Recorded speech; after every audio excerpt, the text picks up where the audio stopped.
Et si votre plus grande réussite devenait votre pire malédiction? Chef Mbolo, l'homme le plus puissant du continent, découvre une nuit que pour garder sa richesse, il doit sacrifier son fils unique. Mais ce sacrifice n'était pas sans conséquence. Restez avec moi jusqu'à la fin de cette vidéo pour découvrir jusqu'où ce pacte maudit va le mener. Le soleil se levait sur la ville, projetant ses rayons dorés sur les vitres scintillantes des gratte-ciel. Dans l'un des appartements les plus luxueux de la capitale, Chef Mbolo se préparait dans sa chambre, un vaste espace décoré de marbre blanc et d'œuvres d'art rares. Un valet lui ajustait sa cravate, tandis qu'un autre disposait sur une table en acajou un petit déjeuner raffiné. Chef Mbolo n'était pas un homme ordinaire. À 50 ans à peine, il était déjà considéré comme l'un des plus puissants milliardaires du continent. Ses affaires s'étendaient dans l'hôtellerie, le pétrole, les mines, l'aviation privée partout où l'argent circulait, son nom s'imposait. Dans la presse, on l'appelait l'aigle de la finance, car il voyait plus loin que tous ses rivaux. Pourtant, derrière son allure charismatique et son sourire qui rassurait les investisseurs, se cachait une part d'ombre que peu connaissaient. Beaucoup se demandaient comment il avait pu, en si peu de temps, bâtir un empire là où d'autres s'étaient effondrés. Ses proches savaient qu'il travaillait dur, qu'il avait une intelligence redoutable et une discipline de fer. Mais ce que personne n'osait dire à voix haute, c'est que la chance qui l'accompagnait semblait surnaturelle. Ce matin-là, en quittant sa chambre, il traversa un long couloir où des tableaux de grands maîtres européens côtoyaient des masques traditionnels africains. Il s'arrêta un instant devant l'un de ces masques, un visage noir aux yeux vides, orné de plumes rouges. Son regard s'assombrit. C'était un cadeau d'un mystérieux partenaire rencontré des années plus tôt lors d'un voyage d'affaires en Europe. Depuis ce jour, chaque fois qu'il obtenait un nouveau contrat, chaque fois qu'il écrasait la concurrence, il avait l'impression que ce masque le regardait. Arrivé dans son bureau privé, il s'assit dans un fauteuil en cuir et consulta les journaux financiers. Ses entreprises faisaient encore la une. Chef Mbolo investit dans un nouvel aéroport, un empire en expansion, le milliardaire qui défie les multinationales occidentales. Un léger sourire se dessina sur ses lèvres. Pourtant, au fond de lui, un malaise subsistait. Car Chef Mbolo savait que son empire n'était pas seulement le fruit de son travail. Il se souvenait de ce soir, 10 ans plus tôt, dans un hôtel discret d'une capitale étrangère, où il avait été invité par un cercle d'hommes influents. Il lui avait proposé un pacte étrange, pouvoir et fortune en échange d'une loyauté indéfectible. Il avait accepté. Depuis ce jour, sa vie avait changé. Les contrats venaient à lui comme par magie, ses ennemis disparaissaient mystérieusement du marché, et ses concurrents étaient ruinés du jour au lendemain. Mais cette ascension avait un prix. Chaque année, il devait honorer un rituel secret, une rencontre nocturne avec ceux qui l'avaient propulsé au sommet. Ce matin-là, alors qu'il s'apprêtait à rejoindre son cortège de voitures noires pour aller au siège de son empire, son téléphone vibra. Un message s'afficha, venu d'un numéro inconnu mais familier. Ce soir, à minuit. Ne manque pas le rendez-vous. Le cœur de Chef Mbolo se serra.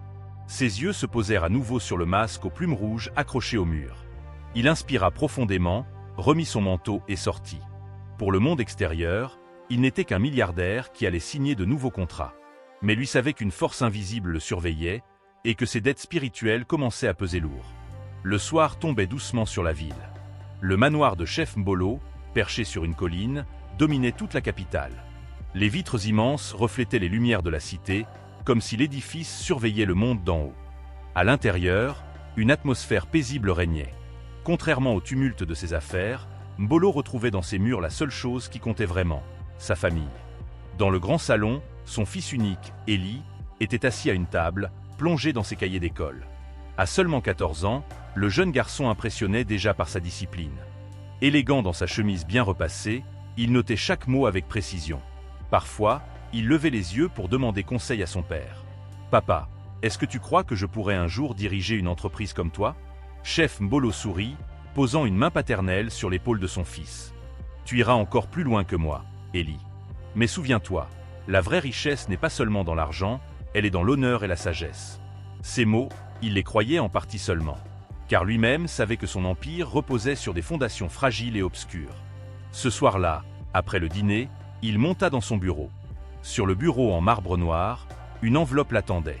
Aucun domestique ne savait comment elle était arrivée là.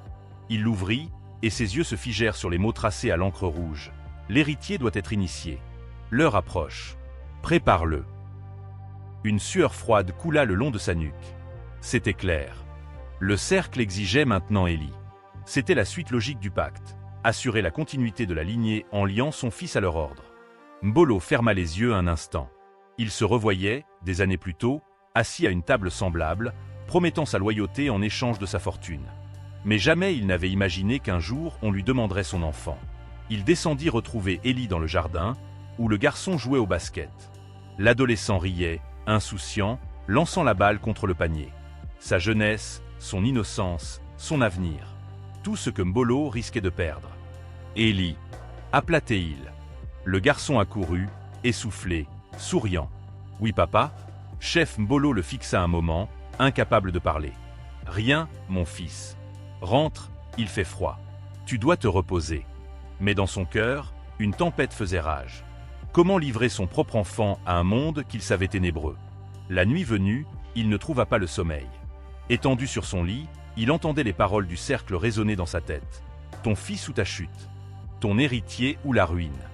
Il se leva et se rendit dans son bureau. Là, face au masque aux plumes rouges, il murmura « Ils ne l'auront pas. Pas lui. » Mais au même instant, une voix froide, presque moqueuse, s'éleva dans la pièce, comme portée par le vent nocturne. « Tu as accepté pour toi. Tu accepteras pour lui. C'est la règle. » Chef Mbolo serra les poings, tremblant. Pour la première fois depuis longtemps, il se sentait impuissant. Sa fortune, ses immeubles, ses jets privés. Rien ne pouvait le sauver de cette dette invisible. Il savait désormais que son plus grand combat venait de commencer. Le soir tombait sur la capitale. Les lampadaires illuminaient les grandes avenues et les voitures de luxe défilaient devant le manoir de Chef Mbolo. Ce soir-là, il organisait un banquet en l'honneur de ses nouveaux partenariats internationaux. Le grand hall résonnait déjà des éclats de voix, des rires mondains et des tintements de verre en cristal. Des hommes d'affaires venus de l'étranger, des ministres, des célébrités et des amis de longue date s'étaient rassemblés autour de longues tables couvertes de nappes blanches. Le parfum des plats raffinés, préparés par des chefs étoilés, emplissait la salle. On servait du vin millésimé, des fruits de mer frais et des mets rares que peu de convives avaient goûté dans leur vie. Au milieu de ce luxe, Ellie, le fils de Chef Mbolo, se tenait discrètement à côté de son père. Âgé de 14 ans, vêtu d'un costume sobre, il observait avec curiosité la foule bigarrée. Certains invités lui adressaient des sourires chaleureux, d'autres le détaillaient avec un regard étrange, presque insistant. Chef Mbolo posa une main ferme sur l'épaule de son fils. « Reste près de moi, Ellie. Ce soir, tu dois observer et apprendre. Un jour, tout ceci sera à toi. » Le garçon hocha la tête, mais son regard restait inquiet. Depuis quelques semaines, il sentait que son père était différent, plus nerveux, plus silencieux. Soudain, un majordome annonça l'arrivée d'invités particuliers. 4 hommes vêtus de costumes sombres et des foulards rouges sur le cou entrèrent dans la salle. Leur allure imposa immédiatement le silence. Tous s'inclinèrent légèrement en signe de respect. Ces hommes n'étaient pas de simples partenaires d'affaires. Ils appartenaient à une secte qui avait soutenu Chef Mbolo dans son ascension. Ils s'assirent à la table d'honneur, face à Mbolo et à son fils. Le plus âgé d'entre eux, aux cheveux blancs impeccablement coiffés, esquissa un sourire glacial. « Quelle belle soirée, Chef Mbolo. Vous ne cessez de briller. Mais nous sommes venus pour une raison plus intime. » Mbolo sentit une sueur froide couler dans son dos. Il savait ce que cela signifiait. Pourtant, il tenta de garder son calme. « Je vous écoute, » répondit-il. L'homme aux cheveux blancs fit un signe discret.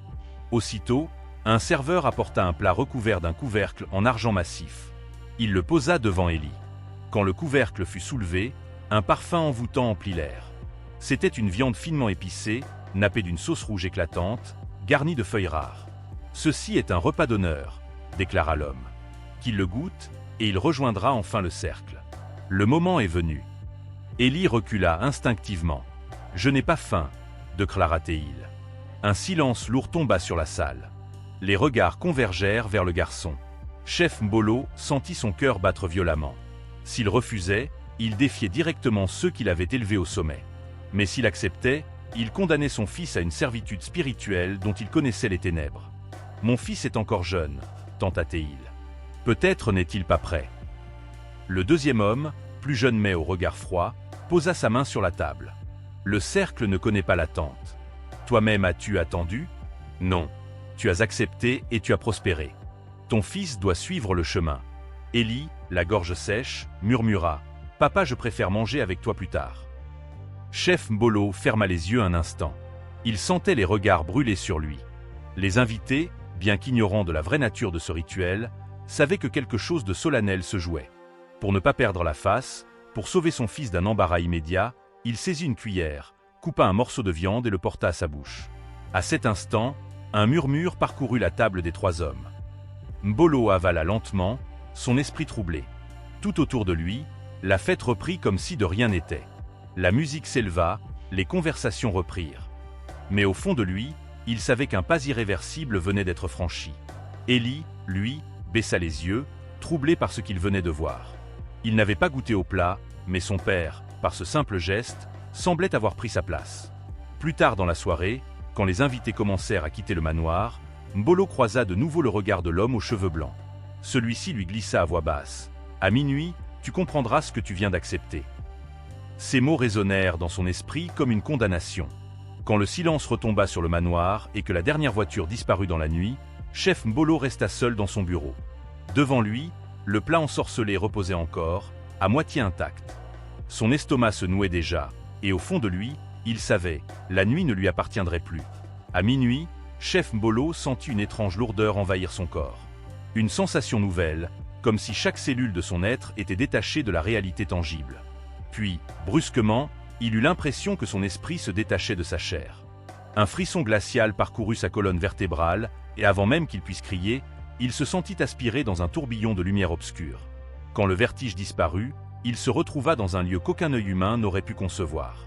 Il était dans une vaste salle souterraine, dont les murs de pierre semblaient humides mais scintillaient étrangement sous la lueur de flammes bleues flottant dans l'air. Ces flammes ne brûlaient pas, mais diffusaient une chaleur douce et inquiétante.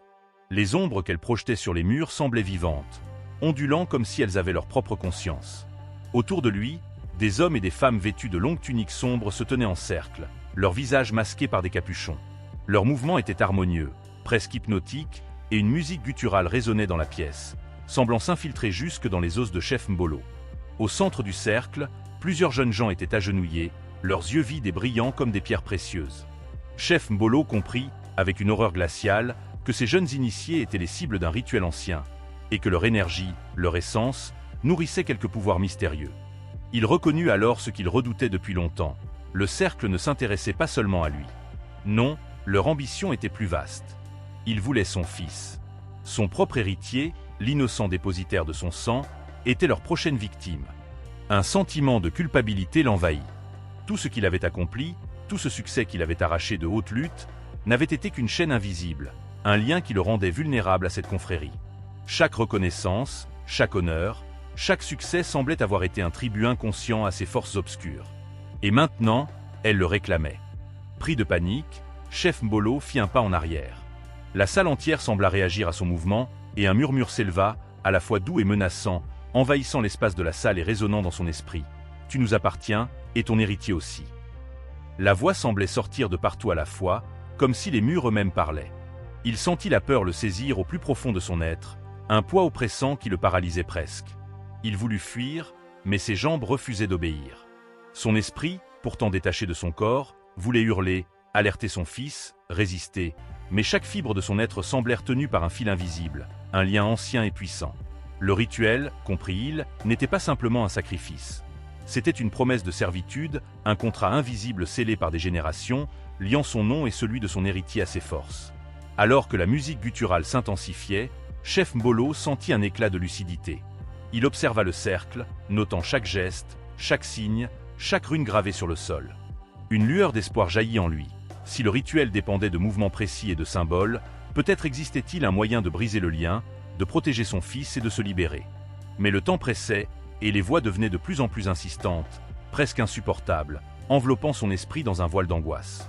Dans un effort surhumain, il tenta de se concentrer, d'identifier la faille. Il savait que la nuit ne lui offrirait qu'un bref répit avant que la force du cercle ne devienne irréversible. Chaque instant comptait. La survie de son fils, de son héritier, dépendait de sa vigilance et de son courage. Le lendemain matin, une nouvelle tragique se répandit rapidement. Chef Mbolo est mort.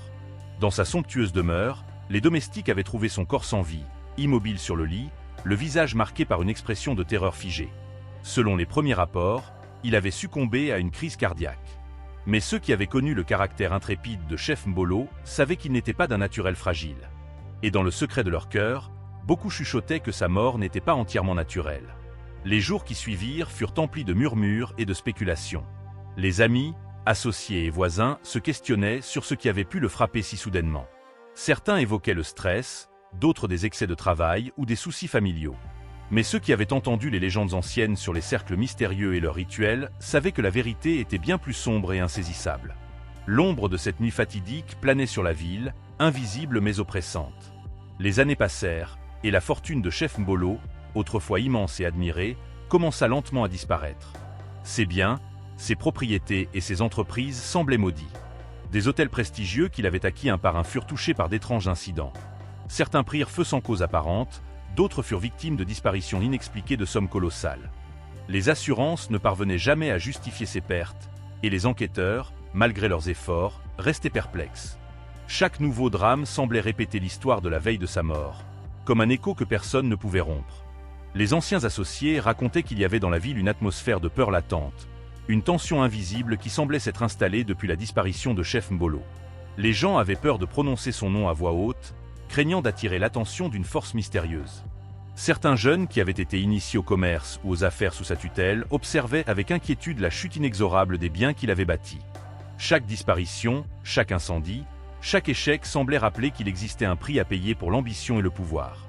Cette histoire montre que le succès et la richesse peuvent avoir un prix invisible. Parfois, la quête de pouvoir ou de gloire attire des forces que l'on ne peut contrôler. Elle nous rappelle aussi l'importance de protéger ce qui compte le plus, la famille, l'héritage et nos valeurs. Même face à l'adversité, le courage et la vigilance sont essentiels pour survivre aux épreuves que la vie ou le destin nous impose. Si cette histoire vous a captivé, n'oubliez pas de me laisser un like pour soutenir la chaîne. Partagez vos théories dans les commentaires. Que feriez-vous à la place de Chef Mbolo? Et abonnez-vous et activez la cloche pour ne jamais manquer nos histoires africaines mystérieuses et effrayantes.